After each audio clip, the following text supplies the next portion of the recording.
Hello நண்பர்களே, வணக்கம். நான் உங்கள் பிரியா. இன்றைக்கி நம்ம பார்க்க போகிற பதிவு என்ன அப்படின்னு பார்த்தீங்கன்னா, நம்ம சேனலில் நம்ம இன்றைக்கி செவ்வாய்க்கிழமை, கார்த்திகை 2ஆம் செவ்வாய். இந்த செவ்வாய்க்கிழமை சம்மந்தமாக நிறைய பதிவுகள் பார்த்துட்டு வந்துட்ருக்கோம். ஸோ இப்போவும் நம்ம அந்த மாதிரி ஒரு பதிவு தான் பார்க்க போகிறோம். கார்த்திகை 2ஆம் செவ்வாய்க்கிழமை நம்ம பழனி முருகருக்காக பழனி முருகர்கிட்ட நம்ம இந்த வேண்டுதலை வச்சோம் அப்படின்னா நம்மளுக்கு தீர்க்க முடியாத பிணிகள், நோய்கள், அப்புறம் நம்ம டாக்டர் சொல்லியிருப்பாங்க, இவங்களை காப்பாற்ற முடியாது, நீங்கள் என்ன பண்ணாலும் இவங்க பிழைக்க மாட்டாங்க. ஸோ அந்த மாதிரி யாராச்சும் ரொம்ப கஷ்டப்படுறீங்க, இல்லை உங்கள் குழந்தைகளுக்கு ஏதாவது நோயினால் கஷ்டப்படுறீங்க, அதை குணமே ஆக மாட்டேங்குது அப்படின்னா நீங்கள் இதெல்லாம் செஞ்சு பாருங்கள். வீட்டில் கண்டிப்பாக குறையும். ஏன் அப்படின்னா நம்ம கந்த சஷ்டியிலேயே சொல்லியிருப்பாங்க, பழனியில் பதிவாள் பாலகுமாரா, ஆவினன் குடிவாள் அழகிய வேளா, செந்தின்மான் மலையுறும் செங்கல்வராயா, சமர புரிவாள் சண்முகத்தரசே, காரார் குழலால் கலைமகள் நன்றாய், என்னாவிருக்க யானுனை பாட, பாடினேன் ஆடினேன் பரவசமாக, ஆடினேன் ஆடினேன் ஆவினன் புதிய. இந்த வரியை எல்லாருமே கந்த சஷ்டியில் கேட்டிருப்பீங்க. ஸோ இது நம்ம பழனி முருகர்கிட்ட நம்மளோட வேண்டுதலை கேட்குறதுக்காக ஒரு பாடப்பட்ட ஒரு வரிகள் தான். ஏன் அப்படின்னா, பழனி முருகனோட சிலை எதில் செஞ்சதுன்னு உங்கள் எல்லாருக்குமே தெரிஞ்சிருக்கும். அது ஒரு நவபாஷான சிலை. நவபாஷான சிலைனா 9 வகையான அது என்னது விஷங்கள்னால செய்யப்பட்டது. 9 வகையான அந்த விஷங்கள் நிறைந்த அந்த நவபாஷானத்தினால செய்யப்பட்டது தான் இந்த பழனி முருகனோட சிலை. உங்கள் எல்லாருக்குமே தெரிஞ்சிருக்கும். இது யார் செஞ்சது அப்படின்னா, போகர் பெருமான்கிற ஒரு சித்தர்னால தான் இது செய்யப்பட்டது. நம்ம பழனி மலைக்கு நீங்கள் போயிருந்தீங்க அப்படின்னா கண்டிப்பாக உங்களுக்கு நீங்கள் போகிறதுக்கு முன்னாடி அந்த போகருக்கு ஒரு இடம் அமைத்திருக்கிறத நீங்கள் பார்க்க முடியும். போகர் குடின்னு சொல்லிட்டு இருக்கும். ஸோ அதை அதில் நம்ம வணங்கிட்டு தான் அடுத்து நம்ம பார்க்க போவோம் முருகரை.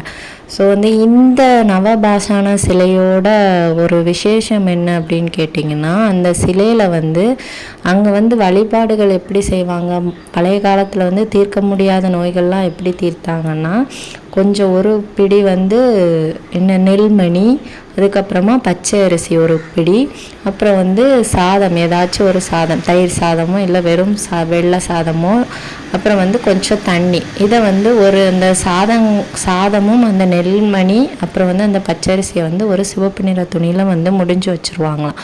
வச்சுட்டு அந்த முருகர் மேலே அபிஷேகம் பண்ண அந்த பாலையோ தண்ணீரையோ இல்லை வேறு ஏதாச்சும் அபிஷேகம் நடந்ததுன்னா அதை நம்ம அந்த தண்ணீர் நம்மளுக்கு கொஞ்சம் கிடைச்சாலும் போதுமா, நம்மளுக்கு தீர்க்க முடியாத அந்த நோய்களும் தீருமா.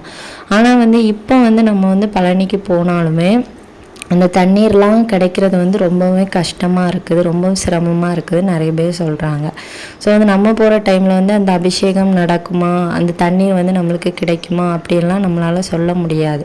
ஏன்னா அது கிடைக்கிறது ரொம்பவும் கஷ்டம் அப்படின்னு இப்போ சொல்லப்படுது. ஸோ அதனால் அதை நம்ம வீட்டிலையே எப்படி பண்ணலாம், பழனி முருகர்கிட்ட வேண்டுதல் வச்சு எப்படி பண்ணலாம். நம்மளால் நினச்ச நேரம் பழனிக்கு போக முடியாது.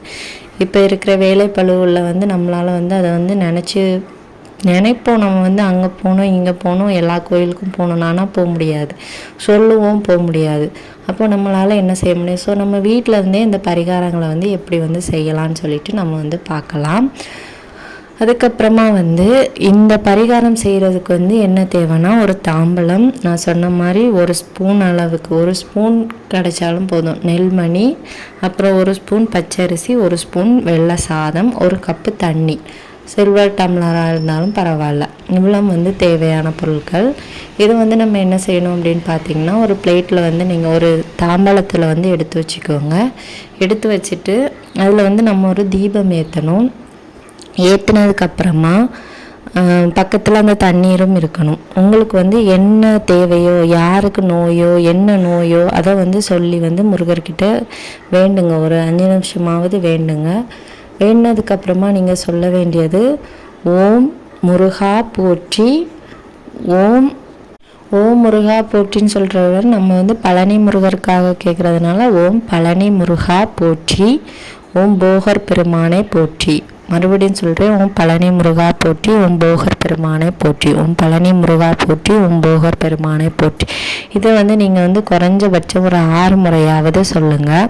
சொல்லி முடித்ததுக்கப்புறமா தீபம்லாம் ஏற்றி வச்சுருப்பீங்களா, அது வந்து ஒரு மணி நேரம் வந்து எரியட்டும். அதுக்கப்புறமா யாருக்கு உடம்பு சரியில்லையோ அவங்கள்ட்ட வந்து அந்த தண்ணீரை வந்து குடிக்க சொல்லுங்கள். இந்த நெல்மணி, அரிசி, அந்த சாதம் எல்லாத்தையும் ஒரு சிவப்பு நிற துணியில் கெட்டி கொஞ்ச நேரம் வச்சுருங்க. இல்லை கெட்டாட்டியும் பரவாயில்ல, அது வந்து அந்த விளக்கு எரியிறது வரைக்கும் அது வந்து அந்த தாம்பழத்தட்டிலேயே வந்து இருக்கட்டும்.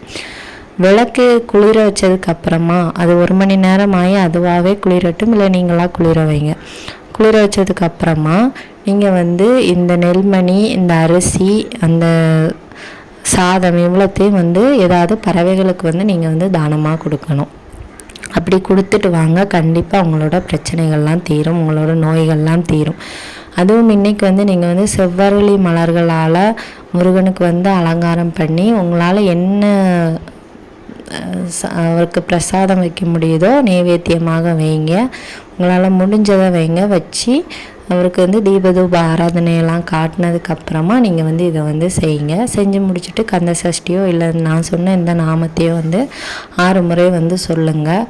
கண்டிப்பாக உங்களுக்கு வந்து தீர்க்க முடியாத பிணிகள் எதுவாக இருந்தாலும் கண்டிப்பாக தீரும். நீங்கள் வந்து என்ன பழைய காலத்தில் வந்து நிறைய முறைகள்னால இந்த ஒரு முறை தான் வந்து பின்பற்றப்பட்டிருக்கு. அந்த ஊர் சைடெலாம் போய் நீங்கள் வந்து கேட்டு பாருங்கள், உங்களுக்கு வந்து கண்டிப்பாக தெரிஞ்சிருக்கும். உங்களால் இப்போ சடனாக வந்து போக முடியாதுங்கிறதுக்காகத்தான் இந்த பதிவு வந்து கண்டிப்பாக உங்களுக்கு உபயோகமாக இருக்குன்னு தான் நான் நினைக்கிறேன். நான் பார்த்ததுமே உங்களுக்கு வந்து ஷேர் பண்ணுறேன். நீங்களும் பிடிச்சிருந்துச்சு அப்படின்னா கண்டிப்பாக உங்களுக்கு தெரிஞ்சவங்களுக்கெல்லாம் ஷேர் பண்ணுங்கள். ஏன்னா வந்து இப்போ வந்து நிறைய பேர் வந்து நோயினால் கஷ்டப்படுறாங்க. ஸோ வந்து இந்த கார்த்திகை மாதத்தில் வந்து இந்த பதிவு உங்களுக்கு கண்ணில் பட்டுச்சு அப்படின்னா கண்டிப்பாக அது வந்து ரொம்பவும் சிறப்பு தான். இந்த கார்த்திகை மாதம் வந்து நீங்கள் இந்த பரிகாரத்தை செய்யும் போது அது இன்னும் கொஞ்சம் சிறப்பாகவே இருக்கும். கண்டிப்பாக இதை வந்து ட்ரை பண்ணி பாருங்கள், இது உங்களுக்கு உபயோகமாக இருக்கும். இந்த வீடியோவின் பதிவு வந்து உங்களுக்கு உபயோகமாக இருந்துச்சு அப்படின்னா லைக் பண்ணுங்கள், ஷேர் பண்ணுங்கள், நம்ம சேனலை சப்ஸ்கிரைப் பண்ணி வச்சுக்கோங்க. இந்த பதிவை பார்த்ததற்கு மிக்க நன்றி.